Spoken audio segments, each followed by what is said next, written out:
always difficult for the ringside whips to bring the other man in, and sometimes there's a little delay that you often think could easily be deliberate just to give an extra edge.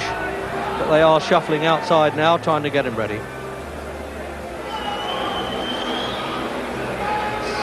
So at the ringside with me, the former lightweight champion of the world, and we've worked together on ITV, is Jim Watt. Hello, Reg. Well, Jim, it's before the first bell, it's always stick your chin out time. I know you haven't seen too much of these middleweights. Would you like to pick one at this stage? Well, when they first started talking about this fight about 6, 7, 8 months ago, I strongly fancied Gumbs. But the improvement... 1 o'clock today, Gumbs scaled 11 stones, 5 3/4 pounds. Kaylor, 11 stones, 5 1/2 pounds. The officials for this contest, referee is Mr. James Brimmel, timekeeper Mr. Tom Powell. So no difference with the weights. 11 stone, 6 pound is the middleweight division. Please clear the gangways. Just to repeat those then, 11.5 3/4 Gumbs, 11.5 1/2 Kaylor.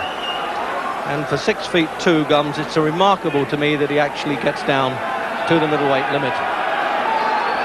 Well, we've seen this before. Quite a bit of steering going on. I'm always surprised when Mark Kaylor does it. He always looks such a bushy-tailed cherub outside the ring. So set then for 12 rounds now, not the 15 as it used to be.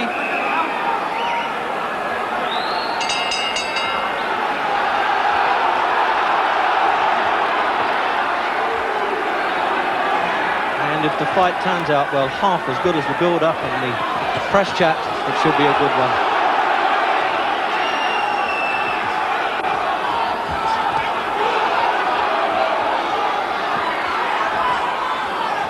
Kaylor taught his tactics, coming out early and keeping Gumbs occupied by the volume of punches, not standing and posing. Gumbs is saying, okay, if you want it that way, that's how it's got to be. Gumbs says that he plans each contest differently, he doesn't have set plans.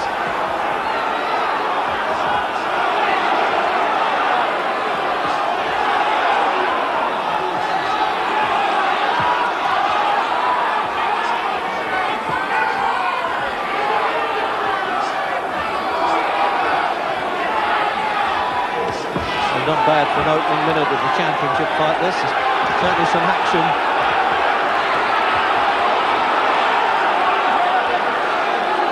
And Gumbs has had a good few knockout wins lately in Canada against Jerry Holly, which you may have seen on ITV.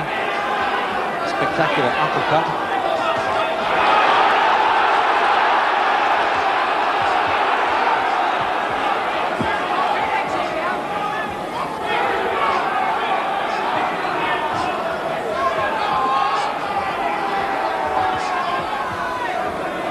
Gumbs gives the impression of trying to appear a bit nonchalant, but he isn't really.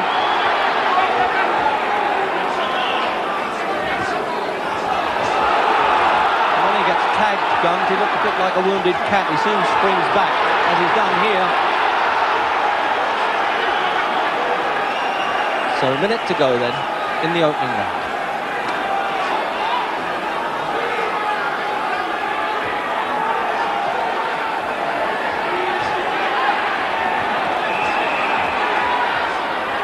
Reliable left-hand jab, Mark Kaylor, good point scoring stuff. No judges for this. James Brimmel from Wales, sole arbiter.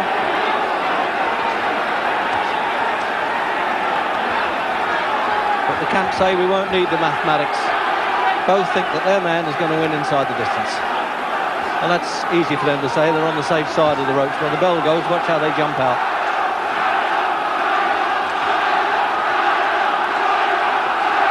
So the soccer-style chants of Kaylor, Kaylor, as we get the countdown coming up for the first round. And remember, if a boxer goes down in the last 10 seconds, the count would continue, except in the last round.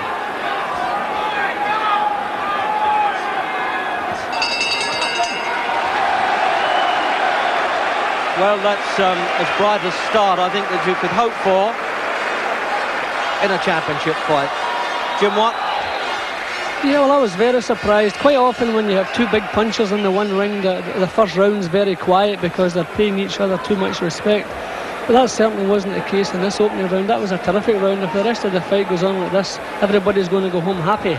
I think Kaylor was very keen on showing Gumbs how much he fancied the job with his showing off before the fight and the way he started the fight, but a couple of times he got a little bit reckless, and you can't do that against a man like Gumbs. And a couple of times I thought Gumbs shook him up a little.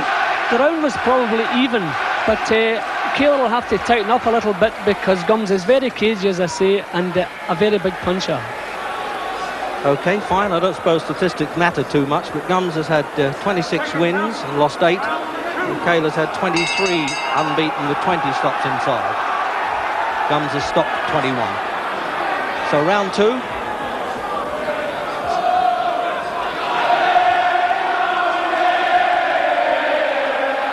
Referee scores in half points unless one boxer has a very clear win in the round with a maximum of 10 points. But Jim suggests that could have been a 10-10, and I wouldn't argue too much with that.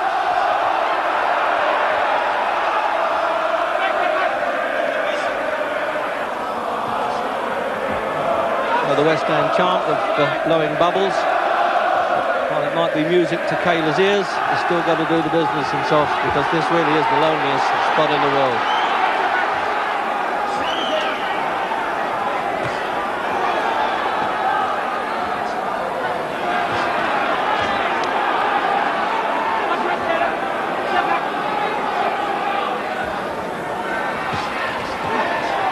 He had a little snarl there, Jim Kaylor. I'm wondering whether he was trying to taunt Gumbs a bit. Well, actually, I think Gumbs snarled first. I think Kaylor threw a punch and Gumbs blocked it and sneered at him. So I think they're still trying a little bit of the psychological warfare.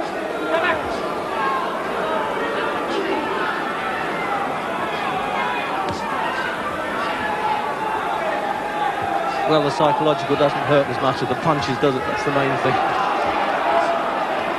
But good even match. All the critics were divided on who they thought would win this. I think in the press, Kaylor just got the edge on the numbers.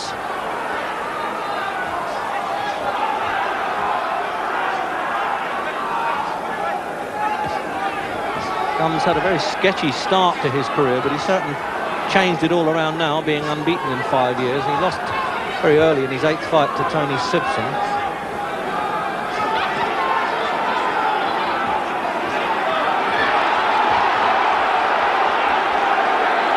Well, Kaylor making no attempt, but actually enjoying bobbing and weaving, getting away from those punches in his own corner, getting encouragement from Terry Lawless and trainer Jimmy Tibbs.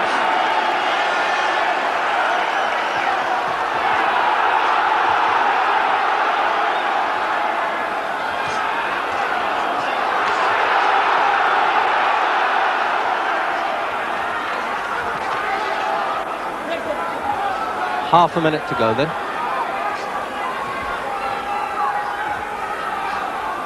Gumbs getting on with the job, but if confidence counts, certainly Kaylor's looked very impressive. And not only could West Ham win the middleweight championship, they could win the league title, cup and boat race as well by the look of this.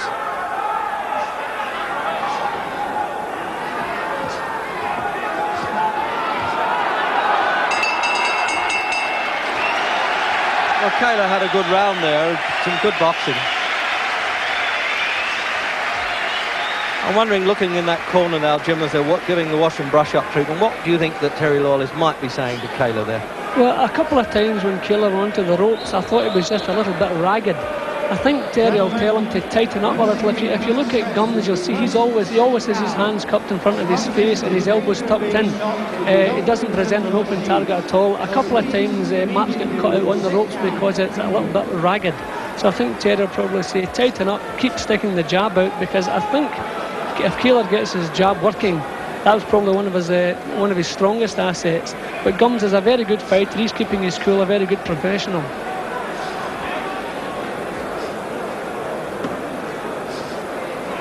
Yes, confidence is one thing, but Kaylor just can't afford to overdo it. He really mustn't get cocky. So, third round then.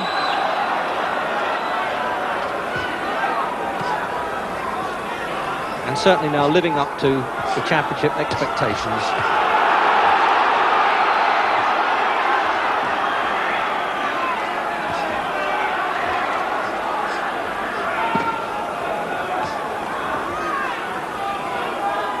tallest middleweights around, Roy Gumbs, at 6'2". And to get inside 11 stone 6 pounds, I've often joked with him that he must have hollow legs, but he makes it quite easily.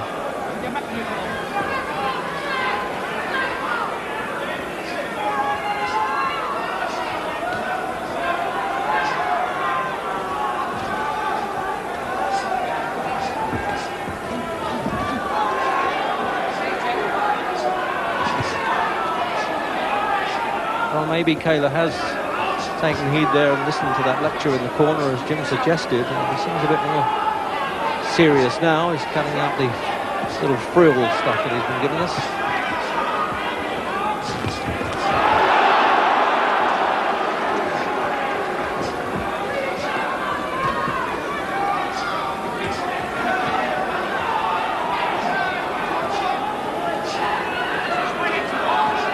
Gumbs, accustomed to quite a bit of recent success now, realises that this is a hot one in every way.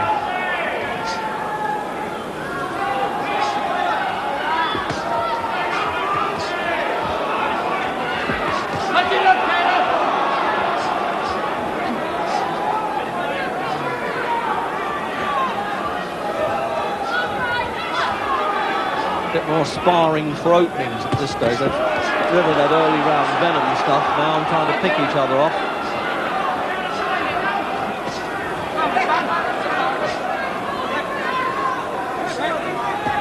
Minute to go in the third.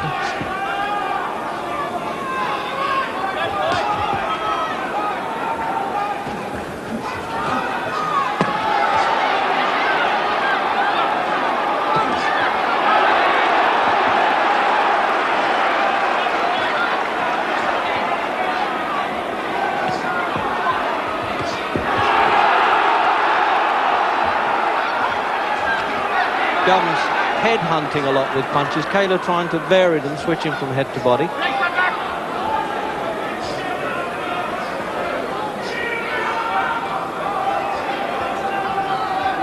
Certainly more composed here, Kaylor, isn't he, Jim? For the last 15 seconds of this round.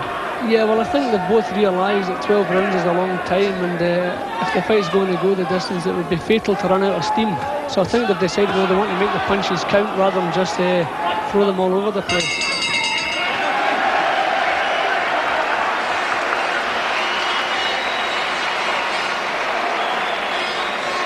Let's have a look at Gumbs there.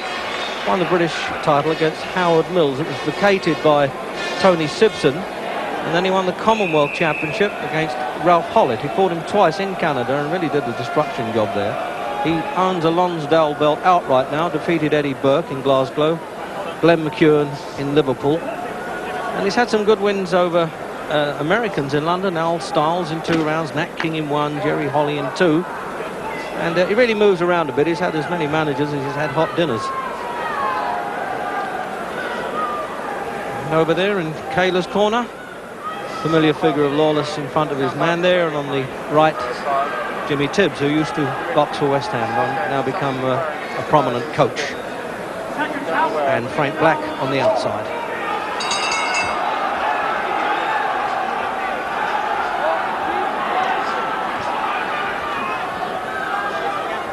So round 4.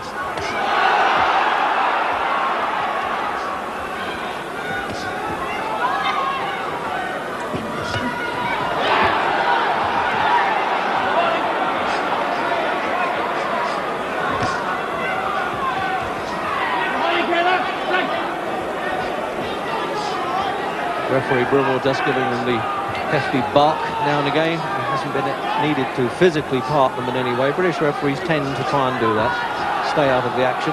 It's not turn it into a wrestling match.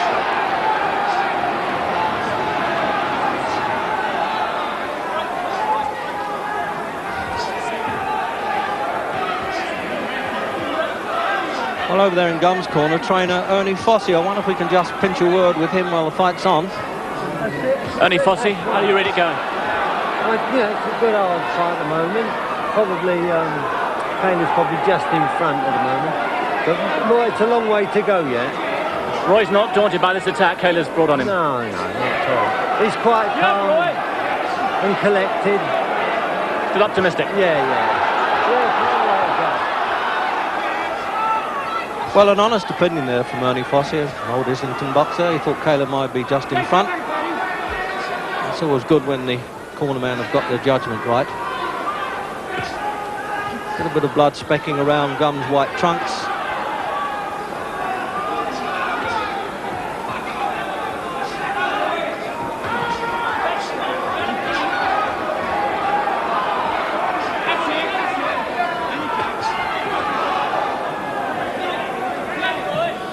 He's an awkward man to fight, Gumbs. Here you see there, he comes in with every type of punch.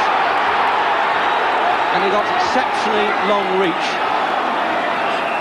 And those fists at the end of them are spiteful, feel a bit like bolts when they land.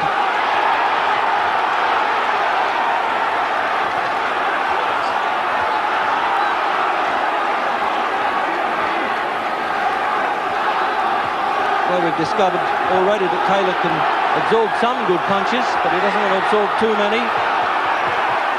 Took those well.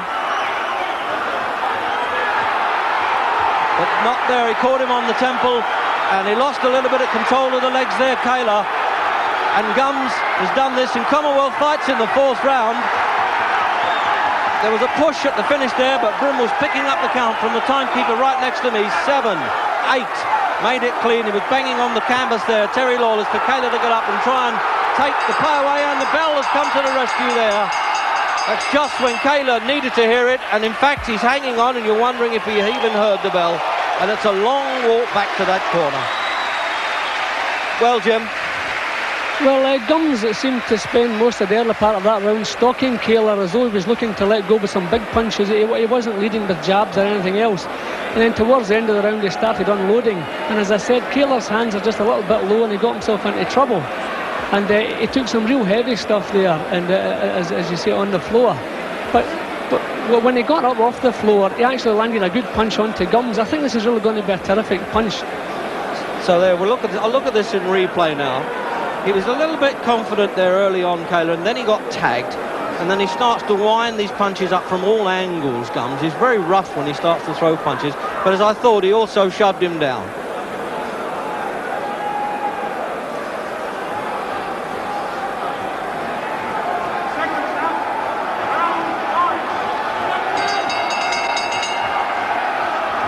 So round 5. And although it was finally a shove with the forearm when Kaylor went down in that round, it counts as a knockdown on the referee scorecard because there were a series of punches that preceded that.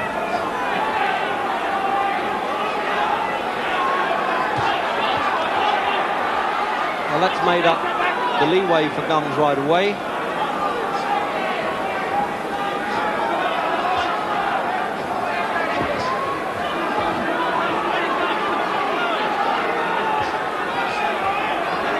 Difficult for a boxer to cope with knockdowns because Kaylor's had such a good ride as a pro.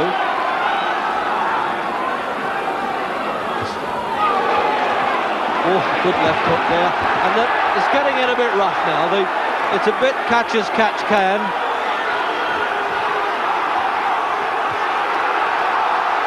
He grimaced, Gumbs there. He showed to the audience, not only to Kaylor, that he didn't like that left hand uppercut that came in. Good stiff jab, and Gumbs looks as though he's cut around the face too, yes, over the eye. His right eye's bleeding quite badly. I think that was why you could see Gumbs visibly shaking his head at one point. Well, that's an amazing turnaround. Kaylor in trouble, and now he's come back and hurt and cut the champion.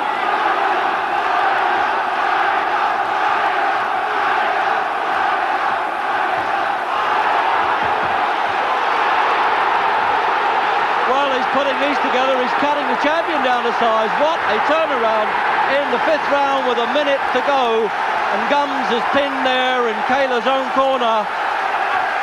And can he hear this? No, he's counted him out. It looked as though he couldn't hear the count.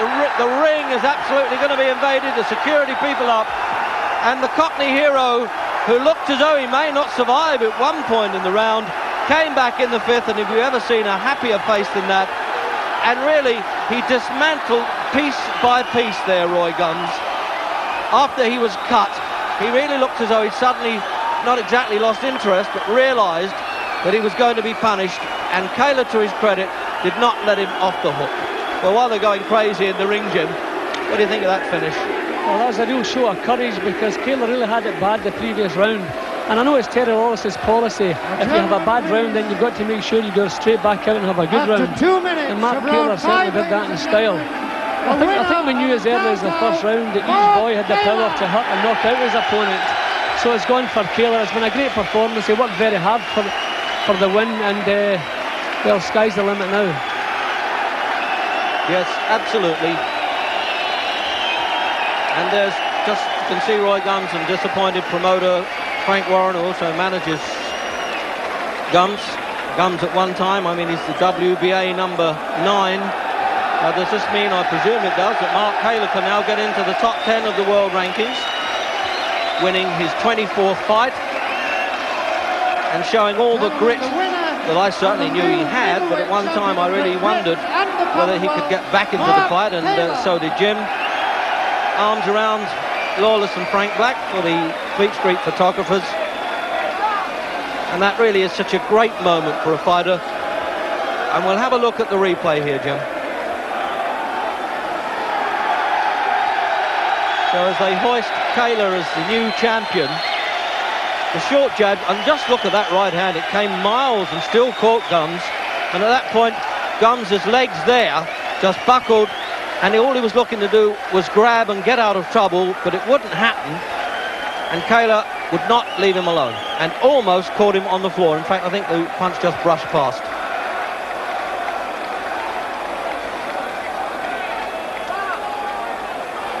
When they put that Lonsdale belt around you, Jim, I know the World Championship was the ultimate for you, but how does that feel? No, but the funny thing about a Lonsdale belt, when fighters win European and world titles, if they don't win a Lonsdale belt outright, it's always a regret for the rest of their lives, because the Lonsdale belt is the most beautiful trophy in the world of boxing. So, Jim, I think we get up there with Simon Reed, can talk to Mark Kaylor if he can pull him away from all those backslappers. Mark Kaylor, British and Commonwealth champion, how's it feel? Oh, it's marvellous feeling, marvellous. Boy came to bomb me out early, and he was getting tired, and he didn't pay off. The belt to Mark Kaylor. Were you at all worried? Because when you went down to the fourth, it really did look as if you were in terrible trouble. I went down, I can't even remember. I can't remember until you just said, yeah. I'll tell you, Mark, you were down. It was a good shot, Yeah. I want to take you on the old chin, let's let you go. I think we can see the knockout now, Mark. If you have a look down here, you can see the punch that made you the champion.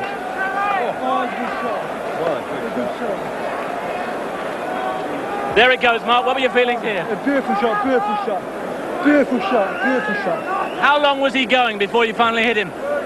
About 20 seconds, it's hard to say. I'm on such a high, I'm not sure what happened. You seem to have such venom. Was that contrived, or did you really feel hatred against him? It's just my job.